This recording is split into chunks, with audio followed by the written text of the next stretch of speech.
kalau kita melihat bahwa dalam konteks khilafah, khilafah adalah sebuah institusi yang di dalamnya adalah menerapkan aspek-aspek atau hukum-hukum syariah.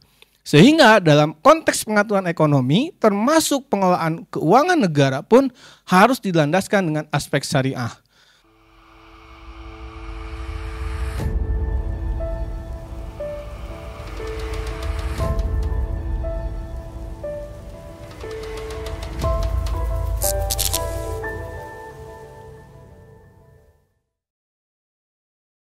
Bismillahirrahmanirrahim. Assalamualaikum warahmatullahi wabarakatuh.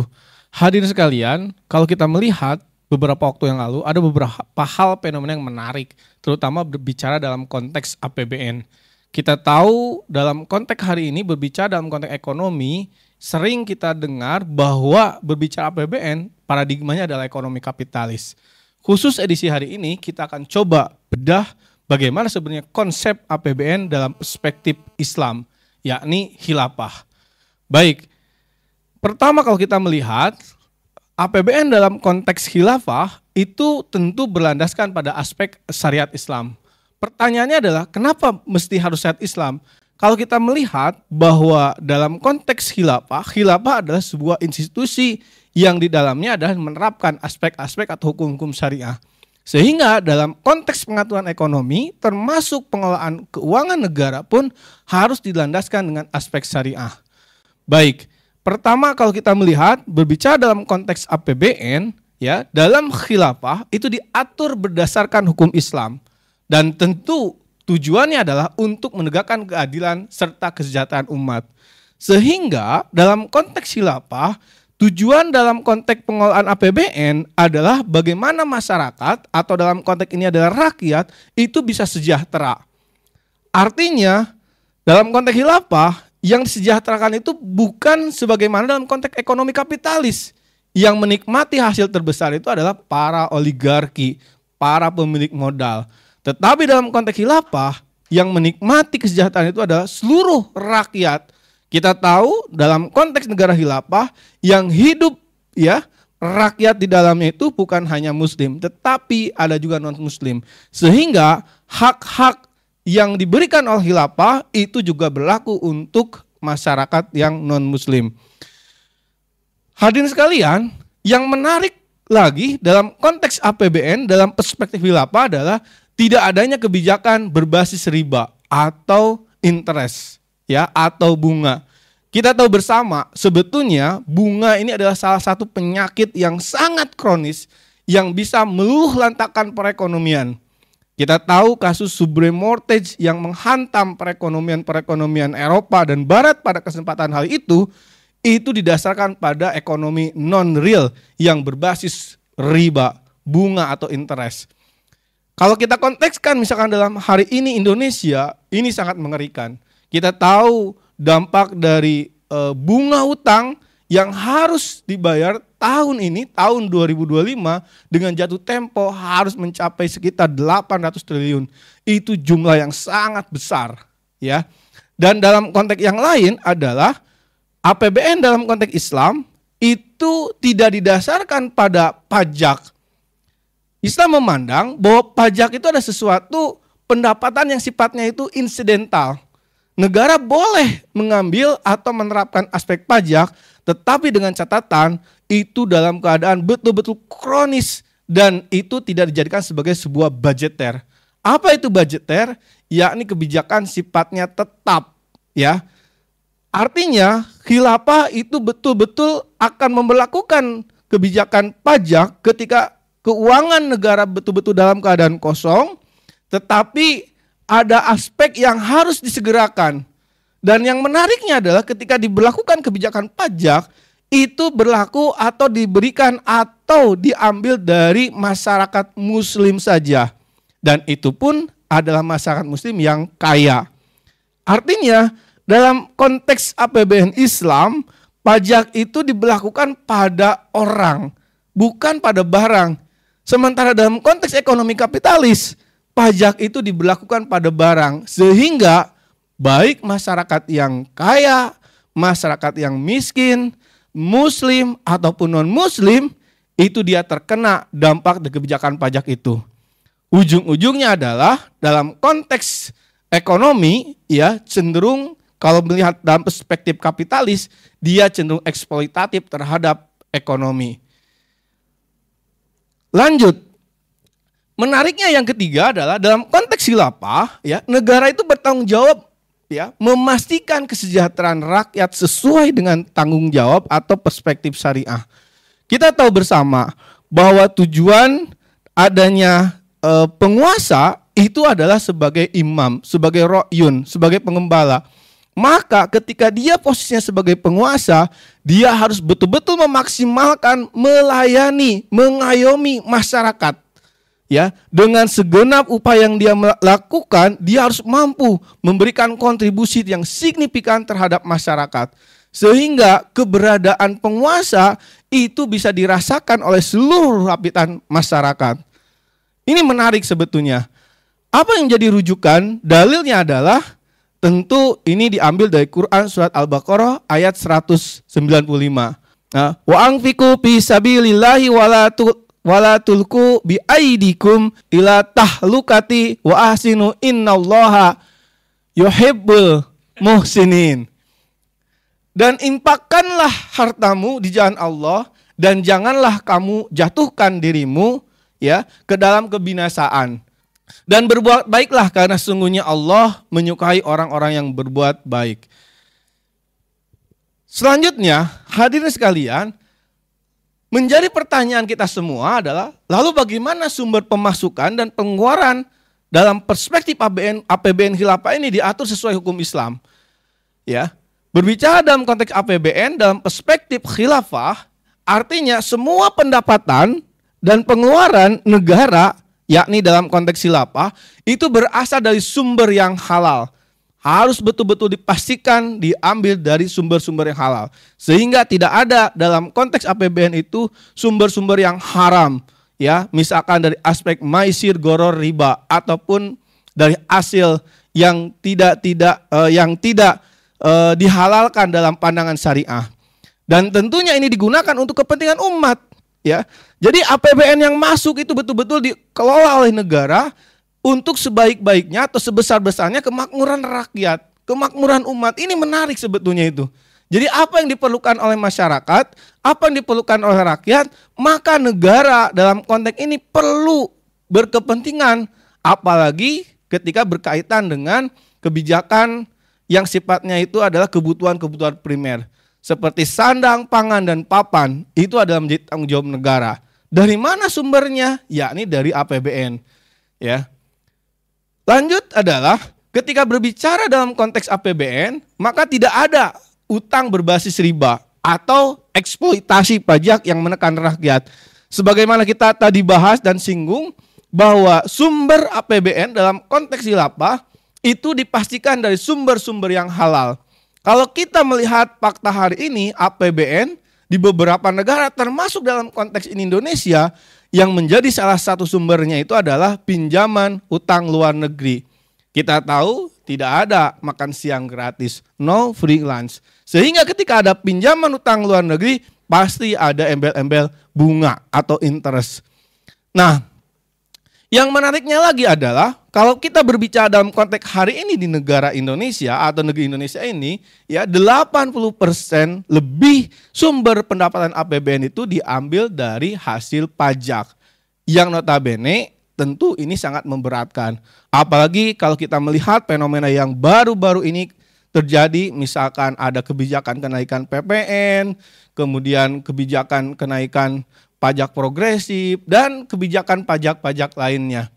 Menariknya adalah berbicara dalam konteks pajak ini, kalau kita melihat mengutip salah satu pendapat dari seorang ulama terkemuka, misalkan Imam Ibnu Khaldun, dia mengatakan salah satu tanda-tanda atau ciri-ciri negara itu gagal atau failed state adalah negara menerapkan kebijakan pajak yang terus-menerus atau terus meningkat. Kalau kita melihat konteks hari ini, hampir di setiap negara, tak terkecuali di Indonesia, itu pun terjadi. Maka ini menjadi sebuah kehati-hatian ya yang harus betul-betul diperhatikan oleh para pemangku kebijakan. Dalil yang diberikan dalam konteks bahwa negara betul-betul harus melakukan itu semua adalah misalkan Dalilnya adalah wa aqimus sholata wa atuz zakah wa aqridullaha qardon hasana. Dan dirikanlah salat, tunaikanlah zakat, dan berikanlah pinjaman kepada Allah sebagai pinjaman yang baik. Quran surat Al-Muzammil ayat 20.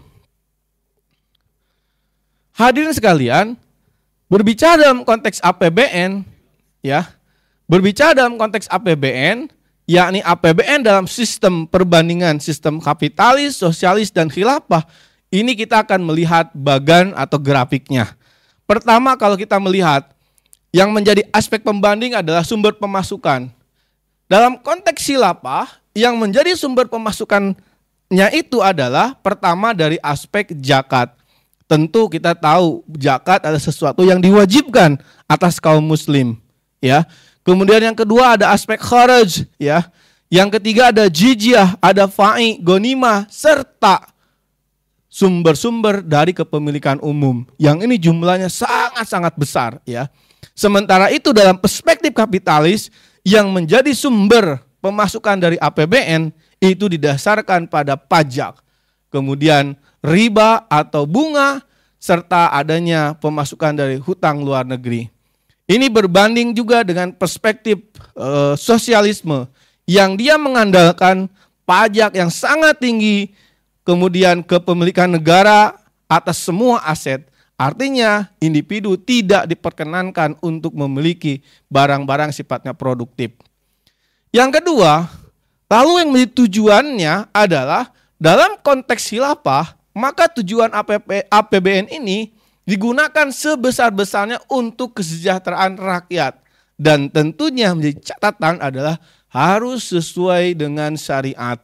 Artinya APBN yang diambil atau sumber-sumber pendapatan tadi itu betul-betul dioptimalkan, dibelanjakan, digunakan ya untuk kepentingan rakyat dengan patokan harus sesuai dengan syariat, ya.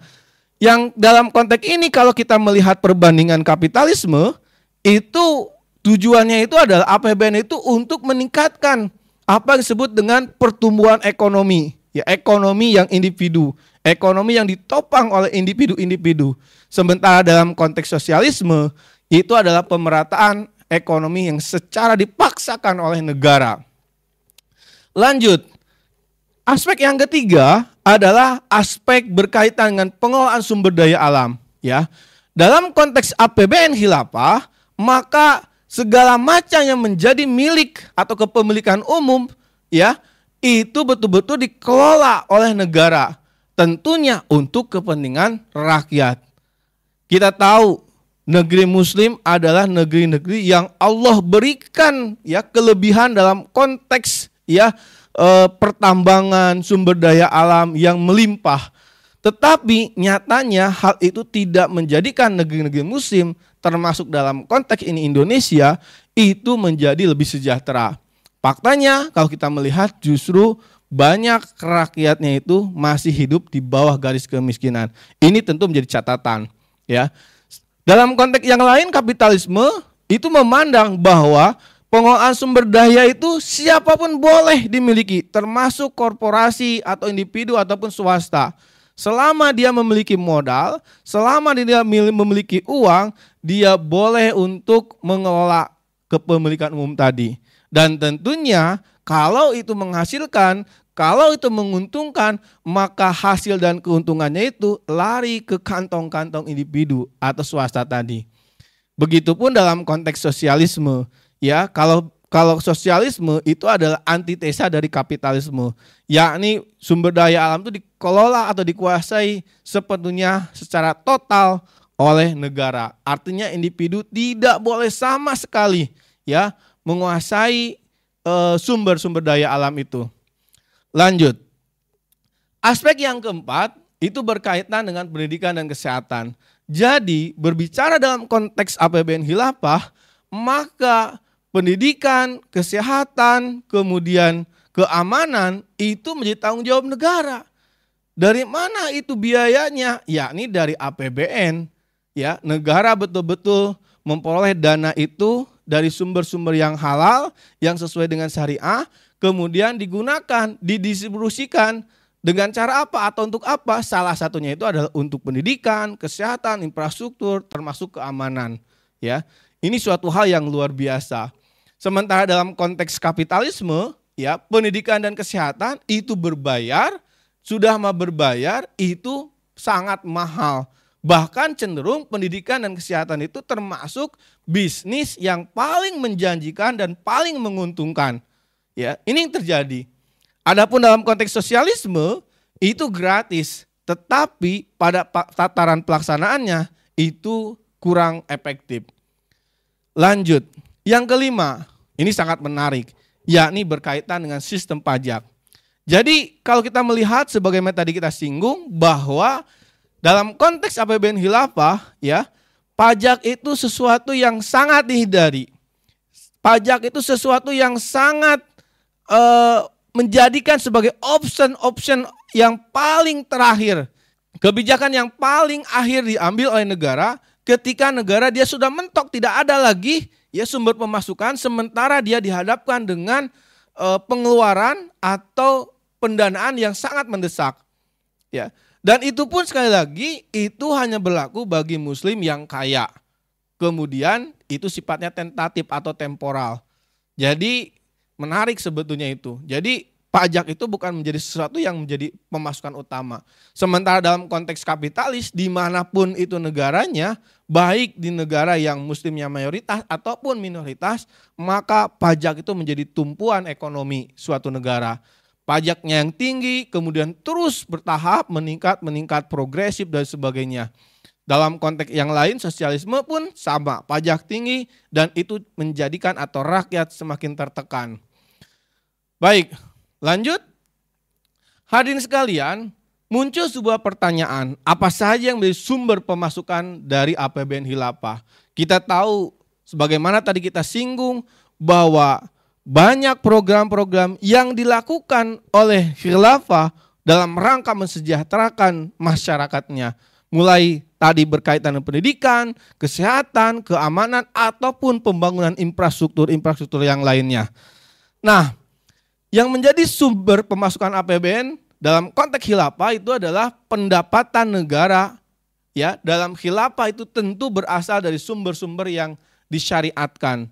Apa saja? Di antaranya adalah pertama, kita tahu ya adanya zakat.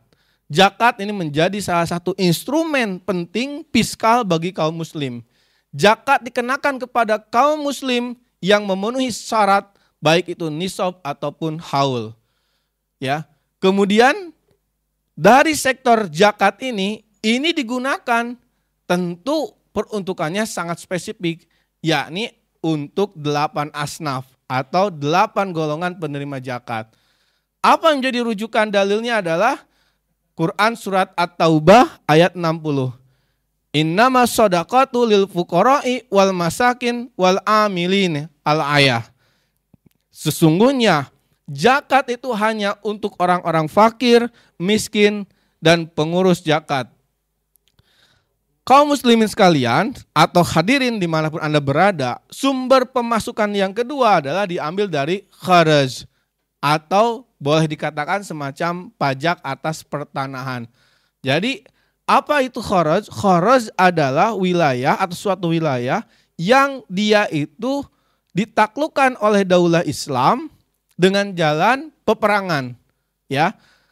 Dia dikenakan kepada tanah yang dikuasai negara dari hasil penaklukan. Kita tahu, ya, wilayah kekuasaan Islam itu sangat membentang, sangat luas.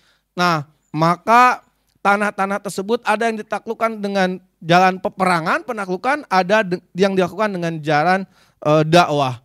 Maka yang ditaklukkan dengan jalan peperangan itu wajib untuk membayar kharajnya. Ya. Yang ketiga, sumber pemasukan dari jizyah.